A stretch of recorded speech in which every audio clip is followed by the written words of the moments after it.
പരിശോധിക്കുന്നത് നെടുമ്പാശ്ശേരി കേന്ദ്രീകരിച്ചുള്ള അവയവക്കടത്ത് കേസാണ്. അവയവക്കടത്ത് കേസിൽ ഒരാൾ കൂടി പോലീസിന്റെ കസ്റ്റഡിയിലായിരിക്കുന്നു. പാലക്കാട് സ്വദേശി ഷമീറാണ് പിടിയിലായത്. അവയവം ദാനം ചെയ്ത വ്യക്തിയാണ് ഷമീർ. നവമി ദിനേശിലേക്ക് വീണ്ടും. നവമി, ഇപ്പോൾ ഈ കേസുമായി ബന്ധപ്പെട്ട് തുടർച്ചയായ അറസ്റ്റുകൾ ഉണ്ടാകുന്നു. കഴിഞ്ഞ ദിവസം ഹൈദരാബാദ് സ്വദേശിയെ, ഈ കേസിലെ ഈ അവയവക്കടത്തിലെ റാക്കറ്റിലെ പ്രധാനിയെ പോലീസ് കസ്റ്റഡിയിലെടുത്ത് വീണ്ടും ചോദ്യം ചെയ്യുന്നു. ഇയാളിൽ നിന്ന് ലഭിച്ച വിവരത്തിന്റെ അടിസ്ഥാനത്തിലാണോ ഈ പാലക്കാട് സ്വദേശിയിലേക്ക് കാര്യങ്ങൾ എത്തിയത്?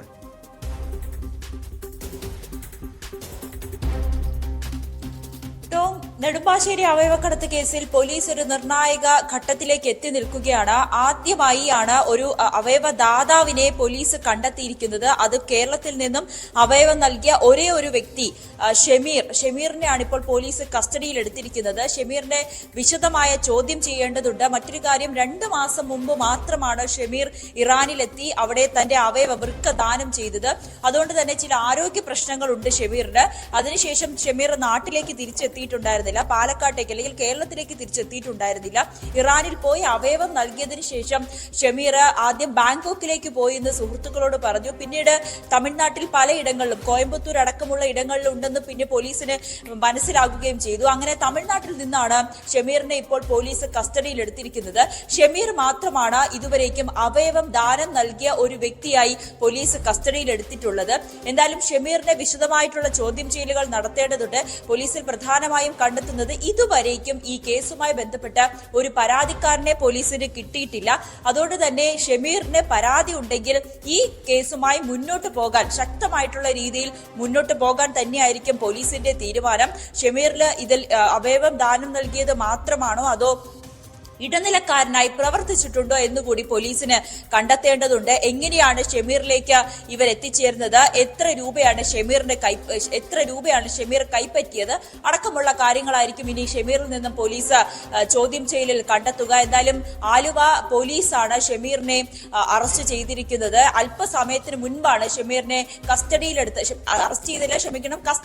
കസ്റ്റഡിയിലെടുത്ത വിവരം പോലീസ് അറിയിക്കുന്നത്. എന്തായാലും ഈ കേസുമായി ബന്ധപ്പെട്ട് നിർണായകമായ ഒരു ഘട്ടത്തിലേക്ക് എത്തി നിൽക്കുകയാണ്. 20 പേരെയാണ് അവയവദാനം നൽകിക്കൊണ്ട് ഇറാനിലേക്ക് കൊണ്ടുപോയതെന്നുള്ള നിർണായകമായ ഘട്ടത്തിലേക്കാണ് എത്തുന്നത്. നവമി, കഴിഞ്ഞ ദിവസം ഈ ഹൈദരാബാദ് സ്വദേശി, കേസിലെ മുഖ്യ കണ്ണിയായിട്ടുള്ള ഹൈദരാബാദ് സ്വദേശി ബെല്ലംകൊണ്ട രാമപ്രസാദിനെ പോലീസ് 10 ദിവസത്തെ കസ്റ്റഡിയിൽ വാങ്ങി ചോദ്യം ചെയ്യുന്നുണ്ട്.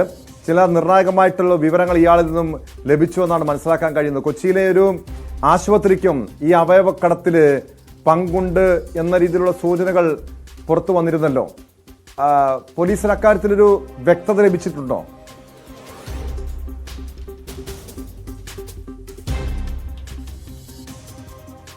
ഈ കാര്യം, അതായത് കേരളത്തിലെ ഒരു ഹോസ്പിറ്റലിന് ഈ അവയവക്കടത്തുമായി ബന്ധപ്പെട്ട് നിർണായക പങ്കുണ്ടെന്നുള്ള ഒരു കാര്യം ഇതിനു മുൻപ് തന്നെ ആലുവ റൂറൽ SP സ്ഥിരീകരിച്ചതാണ്. പക്ഷേ അന്ന് മാധ്യമപ്രവർത്തകർ ചോദിച്ചിരുന്നു ഏതാണെന്ന് ആശുപത്രി എന്ന്. പക്ഷെ അദ്ദേഹം അത് തുറന്നു പറഞ്ഞിട്ടില്ല. അദ്ദേഹം പറഞ്ഞത് ഞങ്ങൾക്ക് കുറച്ചുകൂടി തെളിവുകൾ ശേഖരിക്കേണ്ടതുണ്ട്, കൃത്യമായിട്ടുള്ള തെളിവുകൾ ശേഖരിച്ചതിന് ശേഷം മാത്രമേ ആ ആശുപത്രി ഏതാണെന്നുള്ള വിവരങ്ങൾ പുറത്തുവിടാൻ കഴിയുകയുള്ളൂ.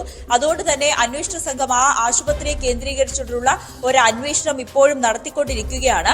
കഴിഞ്ഞ ദിവസം അറസ്റ്റിലായ പ്രതാപ് ആയിക്കോട്ടെ, അതിനു മുൻപ് അറസ്റ്റിലായ സാബിത്തും സജിത്തും ഒക്കെ ഇത് സ്ഥിരീകരിക്കുകയും ചെയ്തിട്ടുണ്ട്. കേരളത്തിലെ ഒരു ആശുപത്രിക്ക് ഈ കേസുമായി അല്ലെങ്കിൽ ഈ ഒരു അവയവക്കടത്തുമായി പ്രധാനപ്പെട്ട ഒരു ബന്ധമുണ്ട്. അവരും ഒരു ഇടനിലക്കാരായി പ്രവർത്തിക്കുന്നുണ്ട്. അതോടൊപ്പം തന്നെ കോയമ്പത്തൂര്, ഹൈദരാബാദ്, ഡൽഹി എന്നീ 3 ഇടങ്ങളിലെ പല ആശുപത്രികൾക്കും ഈ അവയവക്കടത്തുമായി ബന്ധപ്പെട്ട സുപ്രധാന പങ്കുണ്ട്. അവർ ഈ ആശുപത്രിയിലേക്കും ആളുകളെ എത്തിക്കുന്നുണ്ട്. ഈ ആശുപത്രി വഴിയും അവയവം കടത്ത് നടക്കുന്നുണ്ട് എന്നുള്ളൊരു വെളിപ്പെടുത്തൽ കൂടി ഈ 3 പ്രതികളും പോലീസിന് നടത്തിയിട്ടുണ്ട്. അതുകൊണ്ട് തന്നെ വരും ദിവസങ്ങളിൽ ഈ ആശുപത്രികൾ ഏതാണ്, മറ്റാരെങ്കിലും ഇതിൽ പങ്കുണ്ടോ, ഒപ്പം ഷമീർ, ഇന്ന് കസ്റ്റഡിയിലെടുത്ത ഷമീറും ഇടനിലക്കാരനായി പ്രവർത്തിച്ചിട്ടുണ്ടോ, മറ്റൊന്ന് ഷമീറിന് പരാതി ഉണ്ടെങ്കിൽ ആ പരാതി എഴുതി വാങ്ങി ഈ കേസിലെ മാപ്പ് സാക്ഷിയാക്കി പിന്നീടുള്ള തുടർ നടപടികളിലേക്ക് നീക്കാനായിരിക്കും പോലീസിന്റെ തീരുമാനം. എന്തായാലും നെടുമ്പാശ്ശേരി അവയവക്കടത്തുമായി ബന്ധപ്പെട്ട് നിർണായകമായ ഒരു ഘട്ടത്തിലേക്കാണ് അന്വേഷണ സംഘം എത്തി നിൽക്കുന്നത്.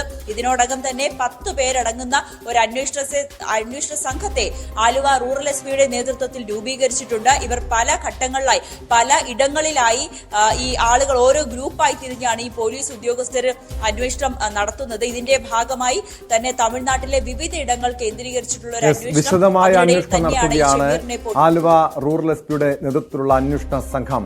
ഇപ്പോൾ നിലവിൽ അവയവക്കടത്ത് കേസുമായി ബന്ധപ്പെട്ട് പാലക്കാട് സ്വദേശി ഷമീറാണ് പോലീസിന്റെ പിടിയിലായിരിക്കുന്നത്. അവയവദാനം ചെയ്ത വ്യക്തിയാണ് ഇയാൾ. കഴിഞ്ഞ ദിവസം പോലീസ് കസ്റ്റഡിയിലെടുത്ത ബെല്ലംകൊണ്ട രാമപ്രസാദിൽ നിന്നും ലഭിച്ച വിവരങ്ങളുടെ അടിസ്ഥാനത്തിലാണ് പോലീസ് ഈ കേസുമായി ബന്ധപ്പെട്ട് വിശദമായ അന്വേഷണം നടത്തുന്നത്. സ്പോട്ട് ലൈവ് ഇന്ന് ആദ്യം ചർച്ച ചെയ്ത വാർത്ത ആലപ്പുഴ മാന്നാറിൽ ഒരു പിഞ്ചു കുഞ്ഞിനെ അമ്മ ക്രൂരമായി മർദ്ദിച്ച സംഭവമായിരുന്നു. ആ പിഞ്ചു കുഞ്ഞിനെ അമ്മ മർദ്ദിച്ച സംഭവത്തിലെ കുഞ്ഞിന്റെ പിതാവ് നുജൂബ് വിവാഹ തട്ടിപ്പുകാരനെന്ന സുപ്രധാനമായ വിവരങ്ങൾ കൂടി പുറത്തു വരുന്നുണ്ട്. ഇയാൾ 4 വിവാഹങ്ങൾ കഴിച്ചു. കുഞ്ഞിനെ മർദ്ദിച്ച അമ്മ അനീഷയെ വിവാഹ വാഗ്ദാനം നൽകി വഞ്ചിക്കുകയായിരുന്നു. 4ാമത്തെ വിവാഹത്തിന് ശേഷം നുജൂബ് കഴിഞ്ഞ മാസം ദുബായിലേക്ക് കടന്നതായും പോലീസ് പറയുന്നുണ്ട്.